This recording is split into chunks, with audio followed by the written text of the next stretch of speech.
All right, Bipin Sharma, your thoughts on the vote chori allegations by the Congress. The fact that we are now on the day of voting itself, and that's the narrative that the Congress really wants to continue sticking to. So at the outset, Devika, let me first of all congratulate the voters of Bihar for a very impressive voter turnout in the first phase.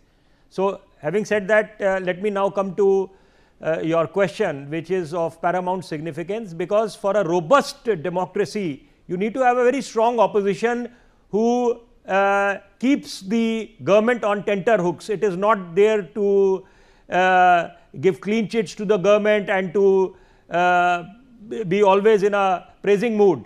But then there are two aspects. Now, first aspect is, of course, we can always question the timing of the SIR. Why was it conducted so late in the day, in the month of June this year, and when elections were round the corner and everyone knew that elections would be conducted this year? So why so late in the day?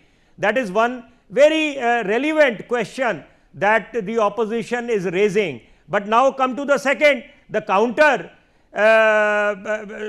assertion that has been made by BJP is the timing of Rahul Gandhi's presser yesterday, just a day before the elections. So that means it is an open ground. Everyone is free to raise their concerns, and then the counter assertions by those on whom the aspersions have been cast. But now the critical point that needs to be discussed is the Gen Z factor, because what the Honorable Home Minister was expressing a concern on is the youths and the infiltrators. You know, they are definitely a threat. So if there is a cleansing mechanism which is underway, so that should be welcome.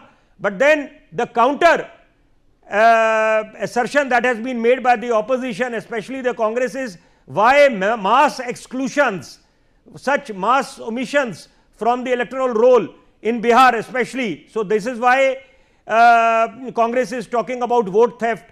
And then of course marginalized segments, where do they go? How do they table all those documents which need to be submitted before the election commission? So in the light of all this, I think the larger point, the mood point here is that the politicians, be it the Congress, RJD or the BJP, they all need to be responsible, especially when they are addressing the youths. Because let us not forget what has happened in Bangladesh, Sri Lanka and Nepal. There the Gen Z got swayed away, they got instigated. But we are pretty sure, and I can stick my neck out to say, that the Gen Z of India, the state of Bihar, they want to play, they are very responsible, wise enough to understand their roles and responsibilities, and they want to play a very pivotal role in realizing the dream of aspirational India, Viksit Bharat. Okay, I want to bring in